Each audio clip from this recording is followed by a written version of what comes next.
কখনো জল, কখনো বিস্তীর্ণ চরাচর, এই দুয়ে মিলে কঠিন জীবন হাওর অঞ্চল। একসময় হাওর অঞ্চলে ভিন্ন ধারার গানের দল ছিল।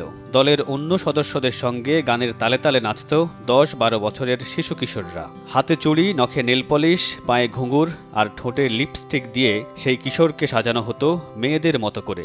গানের তালে নাচা ছাড়াও যার আরেক কাজ ছিল সে সময়ের জমিদারদের বিকৃত যৌন চাহিদা মেটানো। 150 বছর আগে হবিগঞ্জ জেলার জলসুখা গ্রামের এক বৈষ্ণব আখড়ায় ঘেটু গান নামে নতুন এই সঙ্গীত ধারা সৃষ্টি হয়েছিল। এই গানের সঙ্গে নাচত যে কিশোররা আঞ্চলিক ভাষাতে তাদের ঘেটু নামে ডাকা হতো। মূলত ঘেটু গানের পৃষ্ঠপোষক ছিল সমাজের বিত্তবান বা জমিদাররা। বর্ষাকালে ভাটি অঞ্চলের মাঠ ঘাট ফসলের জমি যখন পানিতে ডুবে যেত, চাষাবাদ করা যেত না, তখন জমিদার শ্রেণী ভাড়া করে এই ঘেটু গান গাওয়ার দলকে নিয়ে আসতো, যাতে একদিকে জমিদারের বিনোদন হলো, আবার গানের দলও আর্থিক সংকটের সময় গান গেয়ে কিছু টাকা উপার্জন করতে পারল। অর্ধেক পাউডারে দ্বিগুণ উজ্জ্বলতা, নতুন রিন অ্যাডভান্সড অর্ধেক পাউডারে দ্বিগুণ উজ্জ্বলতা। তবে বিস্ময়কর বিষয় হলো, এসব ঘেটু গানের দলে যে কিশোর বয়সী ছেলেরা থাকত, মূলত তাদের যৌন সঙ্গী হিসাবে পাবার আশায় জমিদারেরা গানের দলকে বায়না করে আনত।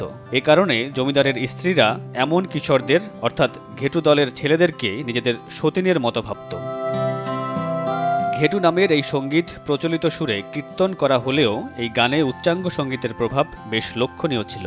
গ্রাম্য অঞ্চলের অতি জনপ্রিয় নতুন সঙ্গীত রীতিতে নারী বেশধারী কিশোরীদের উপস্থিতির কারণে এই গানের সঙ্গে অশ্লীলতা ঢুকে পড়ে, যদিও একসময় সামাজিকভাবে বিষয়টা স্বীকৃতিও পেয়ে যায়। হাওর অঞ্চলের জমিদার ও বিত্তবান মানুষেরা বর্ষাকালে জলবন্দির সময়ে কিছুদিনের জন্য হলেও ঘেটুপুত্রকে নিজেদের কাছে রাখবেন, এই বিষয়টা খুবই স্বাভাবিকভাবে বিবেচিত হতে থাকে। তবে সঙ্গীতের নামে গোপন লালসা সেই রীতি এখন আর নেই। একই সঙ্গে হারিয়ে গেছে ঘেটু গান নামের সেই বিস্ময়কর সঙ্গীত ধারাও। বিলুপ্ত সেই ঘেটু গান ও দলের কাহিনী অবলম্বনে 2012 সালে নন্দিত পরিচালক হুমায়ুন আহমেদ ঘেটুপুত্র কমলা নামে একটি চলচ্চিত্র নির্মাণ করেন। সিনেমায় হুমায়ুন আহমেদ লোকায়ত চর্চার এই লুপ্ত দিক তুলে ধরেন সঙ্গীতের বেদনায়। দর্শক দেখতে পায় কিভাবে সঙ্গীতের আড়ালে জমিদারের ভোগ বাসনা মেটাতে গিয়ে প্রাণ হারায় ঘেটুপুত্র কমলা। মামুনুর রশিদ পনেল, সময় সংবাদ।